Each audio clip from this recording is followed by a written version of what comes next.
Bank and insurance எக்ஸாமுக்கு நீங்க prepare பண்ணிட்டு இருக்கீங்க அப்படின்னா, ஜூலை மாசம் வரக்கூடிய இந்த எக்ஸாமுக்கு இப்ப இருந்து ரெடி ஆகுங்க. ஆல்ரெடி டிலேன்னு தான் சொல்லுவேன். இப்ப ஸ்டார்ட் பண்ணா தான் நம்மளால இந்த எக்ஸாம கிராக் பண்ண முடியும். வேக்கன்ஸீஸ் அதிகமா வரக்கூடிய ஒரு எக்ஸாம். ஜூலை மாசம் பிரிலிம்ஸும், மெயின்ஸ் செப்டம்பர் 12லும் இருக்கும். எல்ஐசி அசிஸ்டன்ட் இல்லன்னா எஃப்சி அசிஸ்டன்ட் இந்த எக்ஸாம் இருக்கலாம் அப்படிங்கிறது நெறைய பேர் சொல்லிக்கிட்டு இருக்காங்க. ஸோ நம்ம ரீசென்ட்டா ஆகாஷ் யாதவ் சார் கூட இந்த டேட்ல உங்களுக்கு எல்ஐசி இல்லன்னா எஃப்சி அசிஸ்டன்ட் வர வாய்ப்பு இருக்குன்னு சொல்லியிருந்தாங்க. ஸோ நெறைய சர்க்குலேஷன் இப்ப என்ன போயிட்டு இருக்குன்னா, எல்ஐசி அசிஸ்டன்ட் ரெக்ரூட்மென்ட்டும் வரப்போகுது. ஸோ 6 இயர்ஸ்க்கு அப்புறம் 2019க்கு அப்புறம் இப்ப எகைன் இந்த எக்ஸாம் வரப்போகுது. கண்டிப்பா இத வந்து யுட்டிலைஸ் பண்ணிக்கணும். எஃப்சி அசிஸ்டன்ட் எக்ஸாமும் ரொம்ப கேப்புக்கு அப்புறம் நமக்கு இந்த எக்ஸாம்ஸ் வரப்போகுது. ஓகேங்களா? 2மே வரப்போகுது. எல்ஐசி வந்து அவங்க யூனியன் கிட்ட டிமாண்ட் பண்ணியிருந்தாங்க அப்படின்ட்டு நம்ம ஒரு 2 மந்த்ஸ்க்கு முன்னாடியே சொல்லியிருந்தோம். அண்ட் இந்த டேட்ல இந்த 2 எக்ஸாம் வரும் அப்படிங்கிறத நம்ம ரொம்ப நாளா சொல்லிக்கிட்டு இருக்கோம். ஸோ நம்ம வெயிட் பண்ணி பார்ப்போம். பட் ஆனா ப்ரிப்பரேஷனுக்கு நம்ம வெயிட் பண்ணக்கூடாது. இந்த எக்ஸாம் எந்த மாரி பேட்டர்ன்ல இருக்கும் அப்படிங்கிறதையும் இந்த வீடியோல சொல்லிடலாம். அப்படி வந்த வேக்கன்ஸீஸ் தமிழ்நாட்டுக்கு எப்படி இருக்கும் அப்படிங்கிறதையும் இந்த வீடியோல பார்த்துடலாம். அதுக்கு முன்னாடி இந்த வீடியோக்கு லைக் பண்ணிட்டு சேனலை சப்ஸ்கிரைப் பண்ணிக்கோங்க ஃப்ரெண்ட்ஸ். இங்கிலீஷ்க்கு நம்ம வெக்காபுலரி பேட்ச் போய்க்கிட்டு இருக்கு நம்ம யூடியூப்ல. அதற்கான பிடிஎஃப்பை நம்ம டிஎன் பேங்கர்ஸ் அகாடமி டெலகிராம் குரூப்பில் கொடுத்துருக்கோம். லிங்க் கமெண்ட் செக்ஷனில் கொடுத்துருக்கோம். அண்ட் மெயின்ஸுக்கான கோர்ஸில் ஐ லெவல் இப்போ வந்து மாடரேட் லெவலில் கொடுத்துருந்தோம் இத்தனை நாள் ஆர்பி அசிஸ்டண்ட்டுக்காக. இப்போ வந்து பார்த்தீங்கன்னா ஐ லெவல் வீடியோஸ் அப்லோட் ஆக ஆரம்பிச்சிருச்சு. போய் செக் பண்ணி பாருங்கள். ஐ லெவல் அரித்தமெட்டிக் சம்ஸில் mixture and alligation 2 part video upload பண்ணியிருக்கோம். அடுத்தடுத்து உங்களுக்கு compound interest, time and distance இந்த மாதிரி அடுத்தடுத்த டாபிக்ஸ் உங்களுக்கு ஆப்பில் அப்டேட் பண்ணிடுவோம். Mains level question, I level question. I level முடிஞ்ச உடனே அதுக்கும் எக்ஸ்ட்ரீம் லெவலில் இருக்கக்கூடிய ஆட் லெவல் போவோம். ஸோ ஒவ்வொரு லெவலாக நம்ம கம்ப்ளீட் பண்ணிட்டு போவோம். உங்களுக்கு படிக்கிறவங்களுக்கு கம்ஃபர்டபுளாக இருக்கும். டிஎன் பேங்கர்ஸ் அகாடமி ஆப்பில் கொடுத்துட்ருக்கோம். ஸோ ரீசனிங்கும் இப்போ நம்ம ஐ லெவல் சம்ஸ் அப்லோட் பண்ண ஆரம்பிச்சிருவோம். ரைட்டு. இந்த எக்ஸாம் எல்ஐசி அசிஸ்டன்ட் எக்ஸாம் உங்களுக்கு வருது அப்படின்னா, எப்படி அது வரும்னா, ரீஜியன் வைஸா பிரிச்சுருவாங்க. சேலம், வேலூர், சென்னை இந்த மாதிரி ரீஜியன் வைஸா பிரிச்சுட்டு, ஒவ்வொரு ரீஜியன்ல ஒவ்வொரு நம்பர் ஆஃப் வேக்கன்ஸீஸ் குடுத்துருவாங்க.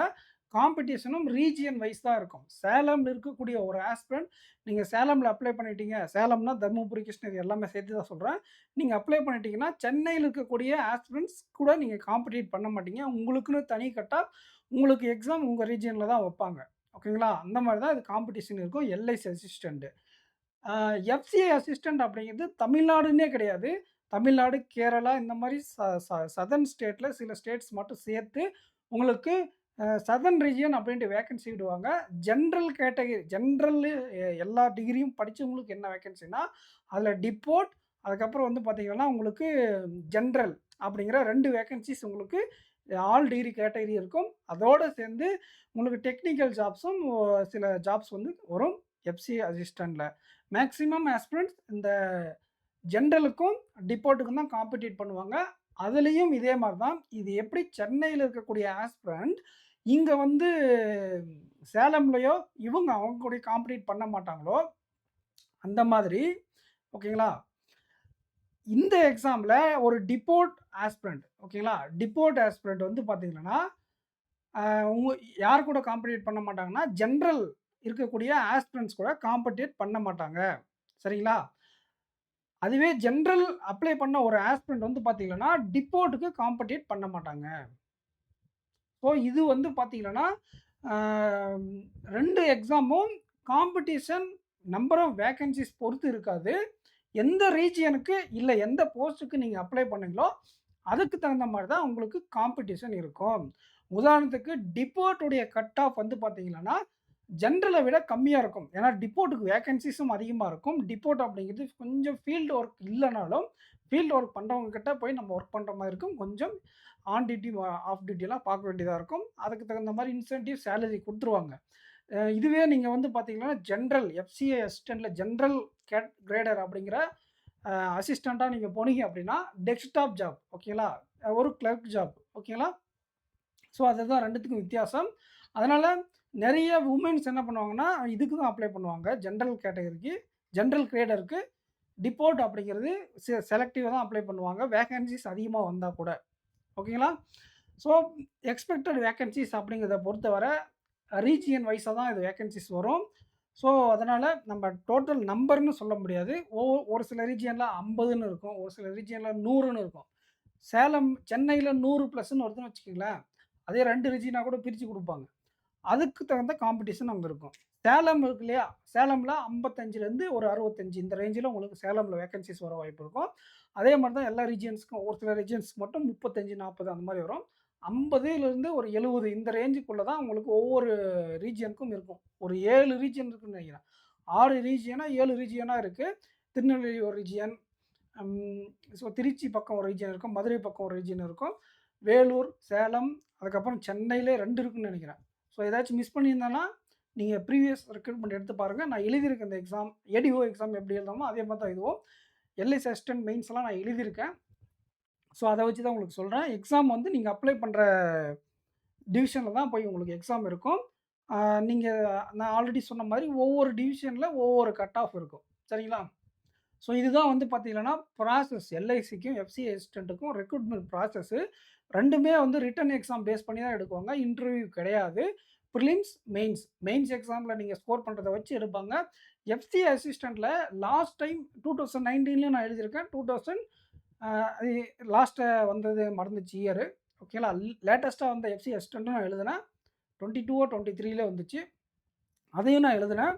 ஸோ 2த்துக்கும் உள்ள வித்தியாசம் என்ன அப்படின்னு பார்த்தீங்கன்னா, அந்த ஜென்ரல் அவேர்னஸை உள்ளே கொண்டு வந்துட்டாங்க. 2019ல ஜென்ரல் அவேர்னஸ் கிடையாது. ஒரு ஆர்ஆர்பி, பிஓ இல்ல ஆர்ஆர்பி கிளர்க்குடைய எக்ஸாம் பேட்டர்ன், கம்ப்யூட்டர் அவேர்னஸ்லாம் கூட இருந்துச்சு அதில.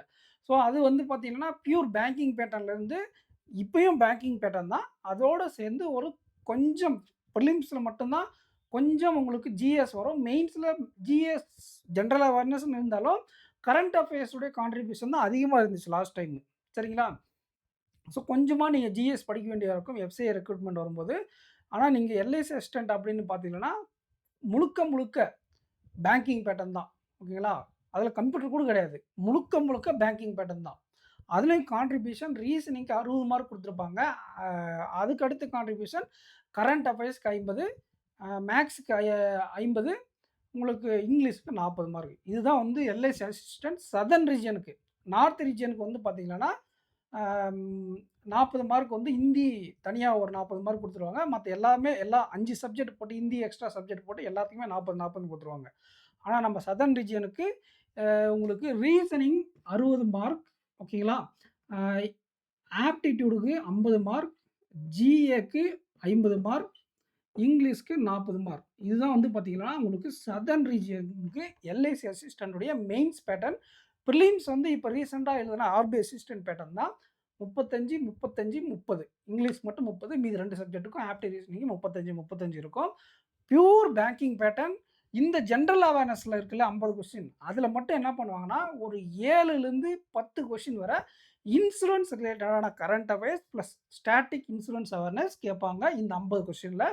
ஸோ அதை நம்ம மெயின்ஸ் ப்ரிப்பரேஷனில் பார்த்துக்கலாம். ஒரு 2 வீக்ஸ் இருந்தால் அதை நம்ம டெய்லி ஒரு 1 ஹவர் உட்காந்து ப்ரிப்பேர் பண்ணால் அந்த இன்சூரன்ஸ் அவேர்னஸை நம்மளால் கிராக் பண்ணிட முடியும். ஸோ உங்களுக்கு புரிஞ்சிருக்குன்னு நினைக்கிறேன். எல்ஐசி அசிஸ்டண்ட்டோ, எஃப்சிஐ அசிஸ்டண்ட்டோ எந்த நோட்டிஃபிகேஷன் வந்தாலும் நமக்கு காமனாக தான் இருக்க போகுது எக்ஸாம் லெவல் அப்படிங்கிறது. இந்த மாடரேட் ப்ளஸ் லெவல்னு நம்ம நம்ம ஆப்பில் கொடுத்தோம் இல்லையா, அந்த லெவலில் தான் அந்த எக்ஸாம் இருக்கும். எல்ஐசி அசிஸ்டண்ட் அப்படிங்கிறது ரொம்ப ஈஸியான ஒரு எக்ஸாம். நான் வந்து வருத்தப்பட்டேன் ஃபஸ்ட் டைம் நான் மெயின்ஸ் போகும்போது. ஏன்னா நான் கரண்ட் அஃபேர்ஸ் அந்த டைம் படிக்காமல் போயிட்டேன். ஆப்டி நல்ல அட்டெம்ப்ட், ரீசனிங்கும் நல்ல அட்டெம்ப்ட். கரண்ட் அஃபேர்ஸில் நான் ஒழுங்காக பண்ணதுனால அந்த வருஷம் எனக்கு கிடைக்காம போயிடுச்சு. ஒருவேளை நான் கரண்ட் அஃபேர்ஸ் அப்போ ஒழுங்காக படிச்சுட்டு போயிருந்தா அந்த டைம் எனக்கு கிடைச்சிருந்திருக்கும். நல்ல சான்ஸை நான் மிஸ் பண்ணிட்டேன் அப்படின்ட்டு இன்றைக்கி வரை நான் ஃபீல் பண்ணிகிட்ருக்கேன். ஸோ இந்த வருஷம் வந்தால் நான் ட்ரை பண்ணுவேன். ஓகேங்களா? இது ரொம்ப dream job. Saturday Sunday holiday, நல்ல சேலரி. வந்தால் மிஸ் பண்ணிடாதீங்க. வர வரையும் வெயிட் பண்ணாதீங்க. இப்போயே ப்ரிப்பேர் பண்ண ஆரம்பிச்சிருங்க. இப்போயே இந்த எக்ஸாம் ப்ரிப்பேர் பண்ண ஆரம்பிச்சிருங்க. ஸோ கண்டிப்பாக இந்த எக்ஸாமுக்கு தேவையான எல்லா கண்டென்ட்டும் நோட்டிஃபிகேஷன் வந்துச்சு அப்படின்னா நம்ம டிஎன் பேங்கர்ஸ் அகாடமி ஆப்லேயே நம்ம ப்ரொவைட் பண்ணிவிடுவோம். அப்படி டிலேடாக வந்துச்சா மெயின்ஸுக்கு ப்ரையாரிட்டி கொடுத்துக்கிட்டு அதை முடிச்சதுக்கப்புறம் நம்ம ப்ரிலிம்ஸுக்கு போகலான்னு இருக்கும். சரிங்களா? ஒருவேளை இந்த நோட்டிஃபிகேஷன் வந்துச்சுன்னா ப்ரிலிம்ஸ் ப்ளஸ் மெயின்ஸ் சைமல்டேனியஸாக கொண்டு போயிடலாம். இந்த எக்ஸாமுக்கு ஏ டு Z நம்ம எல்ஐசி அசிஸ்டன்ட் வந்துச்சுன்னா நம்ம கண்டென்ட்டை நம்ம டிஎன் பேங்கர்ஸ் அகாடமி ஆப்பில் கொடுத்துருவோம். ஸோ பிகினர்ஸ்க்குன்னு தனியாக ஒரு பேட்ச் ஆரம்பித்து அ வரக்கூடிய ஆஸ்பிரண்ட்ஸ்க்கும் சரி, பிரிலிம்ஸ் ஆஸ்பிரண்ட்ஸ்க்கும் கன்டென்ட் குடுத்துடலாம். மெயின்ஸ் ஆஸ்பிரண்ட்ஸ்க்கு ஆஸ் யூசுவலா இப்போ போய்க்கிட்டு இருக்கிறதோட சேர்த்து நம்ம LIC assistant point of view கொஸ்டின்ஸையும் உள்ள ஆட் பண்ணி விட்டுருவோம். சரிங்களா? ஸோ இந்த வீடியோ உங்களுக்கு நெறைய பேருக்கு ஒரு ஐடியா குடுத்துருக்கும். எல்ஐசி அசிஸ்டன்ட்னா என்ன? எஃப்சி அசிஸ்டன்ட்னா என்ன? எவ்வளோ வருஷத்துக்கு அப்புறம் இந்த எக்ஸாம் வருது? எக்ஸாம் பேட்டர்ன் என்ன? எப்படி ப்ரிப்பேர் பண்ணணும்? ஒரு ஐடியா உங்களுக்கு கிடைச்சிருக்கும். பட் இருந்தாலும் நமக்கு டீட்டெயில் நோட்டிஃபிகேஷன் வந்ததும், உங்களுக்கு ஏ டூ இசட் இந்த எக்ஸாம் நான் எழுதியிருக்கேன் இல்லையா? நான் எழுதின எக்ஸ்பீரியன்ஸ் வச்சு, உங்களுக்கு எப்படி இந்த எக்ஸாம்ஸ் இருக்கும்? எந்த மாரி நீங்க ப்ரிப்பேர் பண்ணணும்? அப்படிங்கிறத உங்களுக்கு சொல்லிடுவேன். நீங்க அதுக்கு தகுந்த மாரி ப்ரிப்பேர் பண்ணீங்க அப்படின்னா, கண்டிப்பா கிராக் பண்ண முடியும். ஒரே ஒரு டிஃபரன்ஸ் கிளியர் பண்றவங்களும், கிளியர் பண்ணாதவங்களுக்கும் கன்சிஸ்டன்ட்டா பிராக்டிஸ் பண்ணணும். ஜெனரல் அவேர்னஸ் கம்ப்ளீட் பண்ணி வச்சிருந்திருக்கணும். ஸ்பீட் ப்ராப்பரா இருக்கணும். மெயின்ஸ் லெவல் அப்ரோச் உங்களுக்கு தெரிஞ்சிருக்கணும். இதெல்லாம் இருந்தா தான் இந்த எக்ஸாம கிராக் பண்ண முடியும். ஏன் அப்படி சொல்றேன்னா, பிரிலிம்ஸ் எக்ஸாம் பாஸ் பண்றது ஒரு பெரிய வேலையே கிடையாது. எல்ஐசி அசிஸ்டன்ட்ட பொறுத்தவரை. நெறைய பேர அவங்க பாஸ் பண்ண வைப்பாங்க. 1:20 ரேஷியோக்கு மேல எடுத்தாங்க நாங்க படிக்கும்போது. நெறைய பேர் எழுதுனவங்கல்ல முக்காவாசி பேர் பாஸ் பண்ணிட்டாங்க. அதே மாரி தான் இப்ப ரீசென்ட்டா நடந்த ஐபிபிஎஸ் கிளர்க் மாரி தான். நெறைய பேர் நீங்க பிரிலிம்ஸ் பாஸ் பண்ணிடுவீங்க. உங்களுக்கு தேவை மெயின்ஸ்ல ரீசனிங் ஆப்ட்ல எல்லாரும் பண்ற நல்ல அட்டெம்ப்ட்ட குடுத்துடணும். இங்கிலீஷ்லயும், ஜெனரல் அவேர்னஸ்லயும் டீசென்ட்டான மார்க் எடுத்தா, இந்த எக்ஸாம நீங்க கிராக் பண்ணிடுவீங்க. ரீஜியன் வைஸ் காம்படிஷன் அப்படிங்கிறதுனால, கண்டிப்பா உங்க ரீஜியனுக்குள்ள தான் காம்படிஷன் இருக்கும். அப்படிங்கிறதையும் நீங்க தெரிஞ்சுக்கலாம். சரிங்களா? ஸோ நெக்ஸ்ட் வீடியோல மீட் பண்ணலாம் ஆஸ்பிரண்ட்ஸ். வேற ஏதாச்சும் உங்களுக்கு இந்த 2 எக்ஸாம் ரெக்ரூட்மெண்ட் சம்மந்தமா டவுட் இருக்கு அப்படின்னா, கமெண்ட் செக்ஷன்ல கமெண்ட் பண்ணுங்க. உங்களுக்கு அடுத்த வீடியோல அதற்கான டவுட்ட நான் ப்ரொவைட் பண்ணிடுறேன். அண்ட் நம்மளுடைய ஆப் வெப்சைட் உடைய லிங்க கமெண்ட் செக்ஷன்ல குடுத்துருக்கேன். டவுன்லோட் பண்ணி வச்சுக்கோங்க.